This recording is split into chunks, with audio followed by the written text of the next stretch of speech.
All right, we got Tyler back here, and we have AJ. We all three represent Magpul colors, so we're gonna.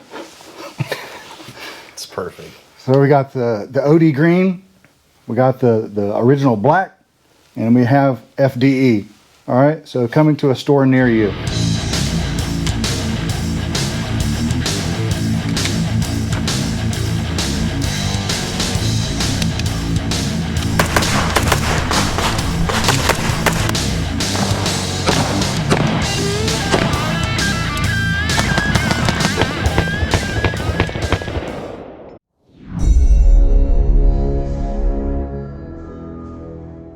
Welcome back, guys, gals. We are now available to do an update on the Romulus. We got Tyler here, he's back, and we have somebody new, AJ, who now owns the Romulus and is going to speak on, like, you know, what he did to it, how it's going and all that stuff, so he can give you vital information if you are in the market for that Romulus. So sit back, relax, grab some Jiffy Pop or your favorite snack, kick your feet up, and let's go. All right, so Tyler here, he relinquished the power of the Romulus. We're gonna kind of go over why he did that and, you know, his thought process and when he did it and all this stuff. So I go ahead and give that to you. Yeah, so I had the Romulus for a bit, and it was just around the time I'd probably put like maybe 10 to 12,000 rounds through 2011s in USPSA for like probably half a year, and I was just thinking about becoming really boring and switching to Glock, just because like I wanted to just switch things up. Honestly, there was nothing wrong with these guns. I mean, they have, like, they can be finicky sometimes, but I still love them to death. I don't think anything shoots better than these guns. This is the smoothest, nicest trigger gun I've ever shot personally, but I just felt like being boring and switching to Glock. And I'd met AJ, and he was thinking about, he saw me shoot this gun, I think, or something. And yeah, we went to a family-owned range at a buddy of ours this one day, and we were just playing around with all the different, you know, guns that we had, you know, between all the people. And I started shooting that one out at steel to 150 yards and just fell in love with it. Incredible. Yeah, it was just good timing. I was thinking about getting out of it, so yeah, he picked it up. But I'd made some changes to it since the last video, so we'll kind of go over what I did. It's not that crazy, but it's a very nice gun now. Because since the last time I saw it, it's been through, and it's cleaner too. He takes better care of it, probably. I'm so OCD about cleaning, man. You know, cleaning can be fun sometimes. It's like you get in the zone and you just kind of dive in. Oh yeah, it's the OCD person's. Yeah, but we'll get into what you've done to the whole thing, because it's a different animal now. He let me see the stuff, and it's like, but everything I think is going on there is pretty darn good. It feels good. All right, so you relinquished the Romulan to AJ, and so what did you take to the Nationals? I took a Glock 47 with a TLR1 light and a magwell, because this particular Nationals didn't have carry optics. It was just limited optics, so I was like, I'll throw a magwell on it.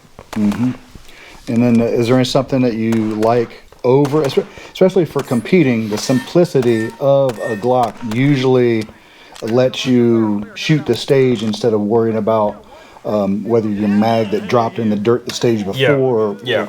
I mean, you gotta be honest. If you're gonna shoot these in USPSA, if you're dropping these mags into sand, which I was out there, and that particular range was so dusty.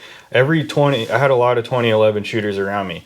They would drop the mag once during a stage, and immediately on the next stage, all of them were popping them open and brushing them out, everything. What I had started shooting the Glock, I think 3 months before I went out there, out here in Georgia, and I noticed that I could probably drop these maybe 4 to 6 times depending on the range you're shooting at. Some of them are a lot worse. But I was dropping my Glock mags for months and not opening them or cleaning them. And at Nationals, I didn't open a single mag there. I think I had one mag that got a little bit sticky, and I was like, all right, I'm going to set this one aside. But for the most part, all of them were fine, which is one thing I really like. So if I ever go back to 2011s, I think I'm going to get something that takes a Glock mag just for those reasons. Yeah. And then also, when I was into the 2011s, I kind of got sucked into making this gun perfect.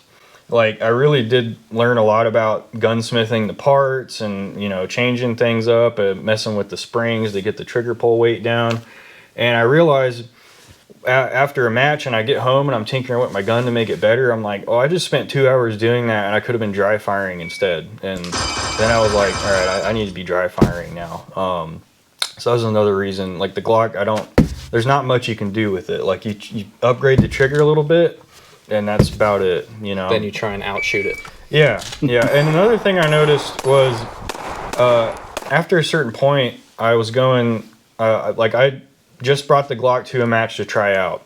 And at the end of the day, I was like, I don't think there was a major performance difference for myself. And that could just be a personal thing. Like, you might take your Glock out versus your 2011 and might not like it at all. But for me, I was like, that wasn't a big drop in my performance. So I think I can deal with this simpler, easier to deal with gun and get some more practice and training instead of tinkering with it. Yeah, the 2011, can be finicky. If you find a good one that's really nice and you can depend on it, you're all the better, because you have a little bit more edge as far as the mechanics of the firearm system itself, as opposed to Glock.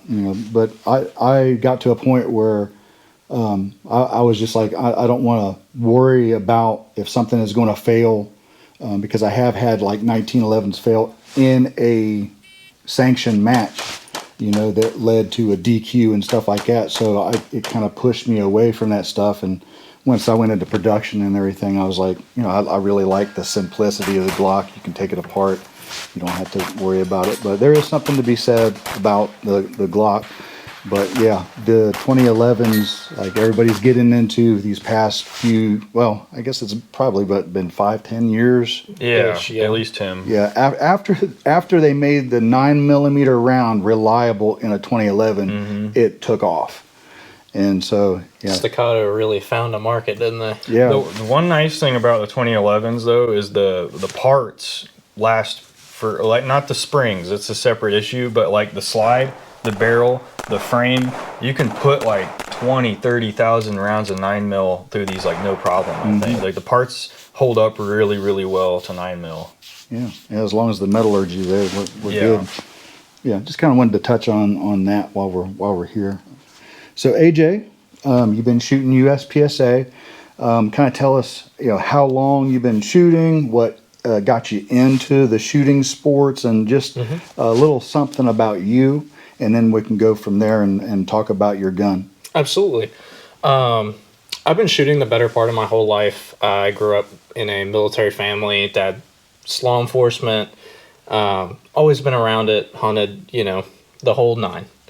About a year ago, I had some buddies of mine that I had previously worked with at a gun shop talk to me about USPSA. Said, hey man, let's try this out. I had a Glock 45 at the time. It was compensated, had a mag well. Took that to my first match and fell in love with it.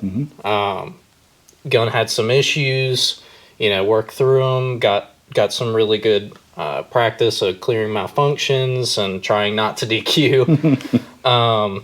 After that, I got into a Zev, and I really liked it. It was the 34 length was fantastic. Great firearm, but I've always wanted a 2011.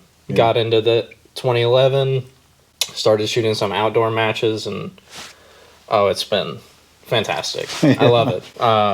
It's a great gun. Outdoor matches in this area are fantastic. While we're on that subject, if you guys haven't shot an outdoor match or even outside shooting something on the clock and stuff like that, where you can enjoy and actually visually see your targets, as opposed, like if you're stuck indoor shooting range and all that stuff, it's a totally different experience when you go outside and get the fresh air, and it's like a picnic with guns. But yeah, so if you haven't done that, go out there and find a local match. Now we're just going to kind of touch on, I'm going to hand it over to Tyler. He's going to show like from conception, from when he got it from the factory, and then how all the changes that it went through, and then over to AJ. He passed it on over to him, and then he'll let us know what exactly he did and his thought process on those changes. So Tyler, go at it. So when you first got it, we kind of went over that in that last video. If you haven't seen that, go ahead and check that out. So in the original video, you'll see I was a Springfield Prodigy shooter. So I got extremely used to this grip.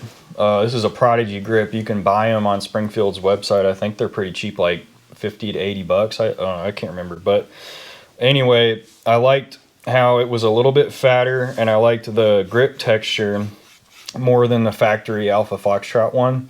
So I went ahead and just got that and threw it on here. It didn't quite work well with the factory trigger because the bow is a different length. So I had to put a Prodigy trigger in it. But I mean, it feels exactly the same.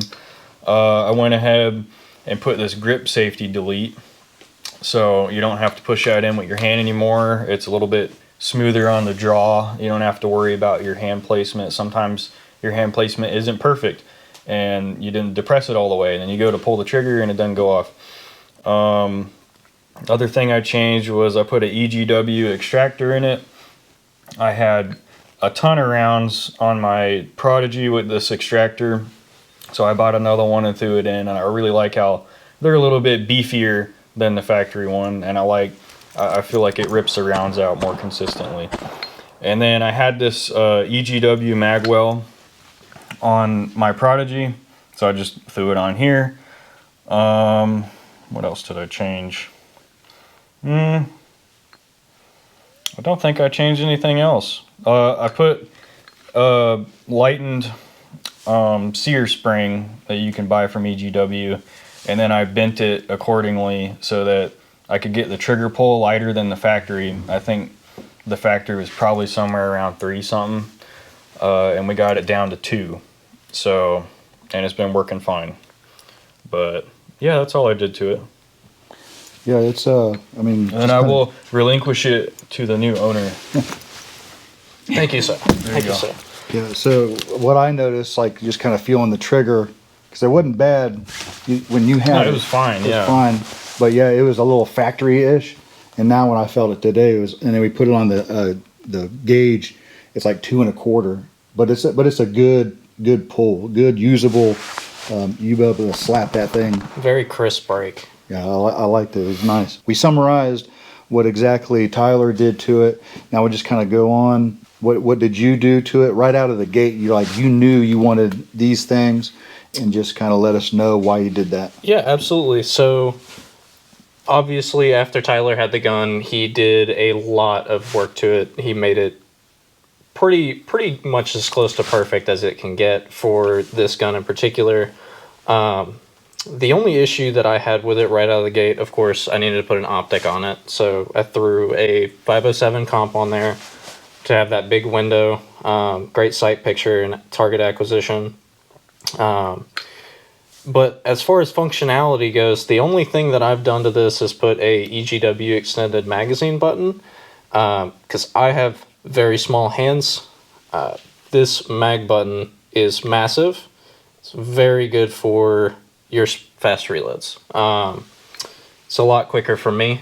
That's really all I've done to the gun. It's, yours truly over there. Yeah, he did a pretty good job with this thing. So how many rounds have you put on it since? How many rounds did you put on it? Not a ton. I think I had less. I probably had 2,000. 2,000. And then how much did you run? Because you've been hurt too, right? Yeah. So in the 5 months that I've owned this thing, 3 of those I had a broken hand and a broken wrist from a car accident. So I didn't put as many rounds as I'd like to through this. I think at this point I've put about probably about 2,000 as well. Okay. A bunch of good training cycles, but nothing crazy. This gun, how you have it, is this something that you're going to keep for a while, or is this something you're going to like say, okay, I want that Atlas finally, or I want that, you know, SVI? I think that's probably the one that I'll continue to shoot. Okay. Just the price that they come in at and the reliability of them, it's hard to beat. And the quality, like the finish and the... Oh, they look incredible. I mean, it looks like something straight out of the Alien franchise. That's probably one of the bigger selling points for me. So recently I got to try a friend's Nighthawk Customs and just kind of looked at that. And then another buddy of ours gave us the HD 4-inch staccato.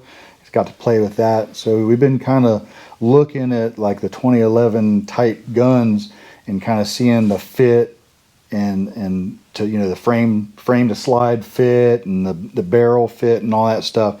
This is up there for the money, and probably you most likely won't feel so bad about getting this out of the safe because it doesn't cost an arm and a leg, and actually putting some rounds through it. But yeah, it feels really good. Just kind of working the action and stuff like that.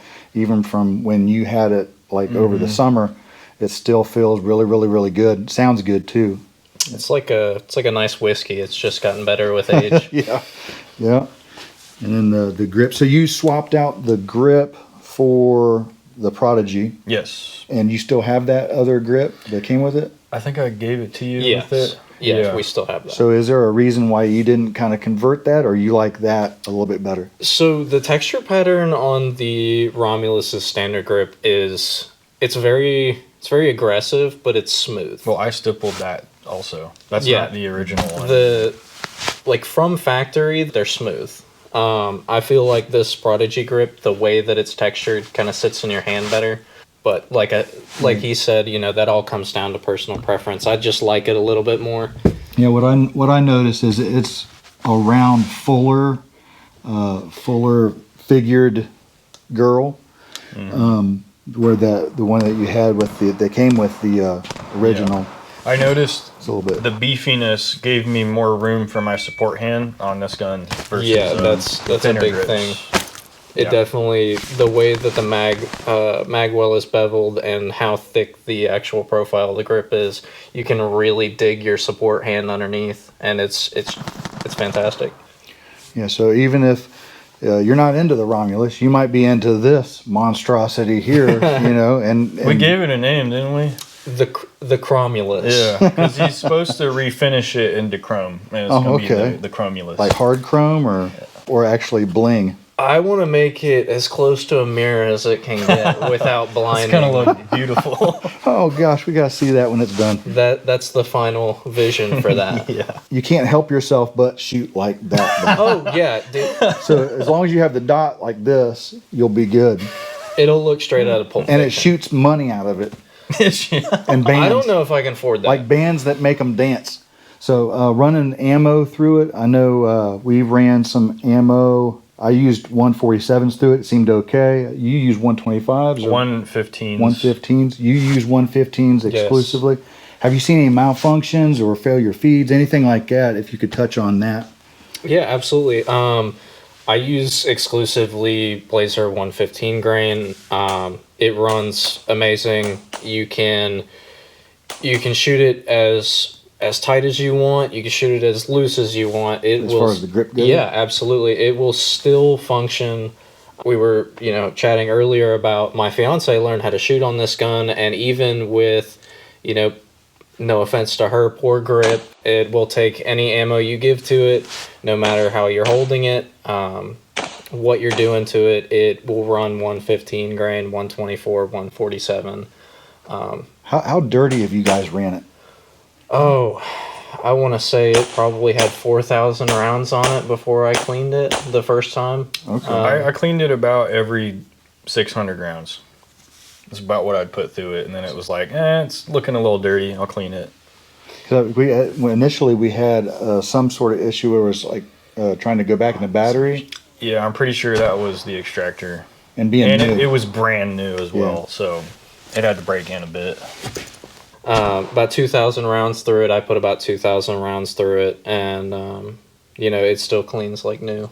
Okay. There's no metal wear in there. It's Oh yeah, the wear patterns are really nice. It's well fit. the finish on the slide is still perfect even after knocking it against other metal. And Yeah, it looks like is that a DLC coating? Yeah, it's got to be an NDLC. Yeah, there's not a lot of holster wear. Actually, I mean, I don't even see any. You know, It's a great You finish. use Kydex. You guys have been using Kydex too. All right, so I really want to thank these guys for showing up, bringing their toys over, and kind of recapping and revisiting what we already went through a few months ago. Thank you so much, AJ, for bringing it over. Tyler, for bringing AJ over. Thank you so much for staying to the end and watching. Stay tuned for more videos, eye candy, us dancing, maybe. I don't know. We'll find out. But I love you, and God bless.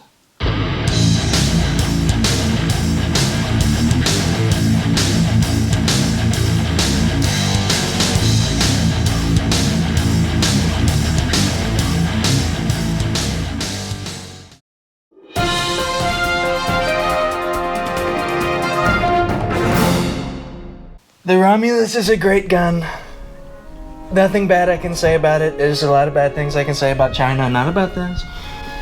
The Democrats, they want to take this away from us. They think this is too good. They're gonna win all the matches. Absolutely fabulous. I would let it have my daughter. There's no problems with that.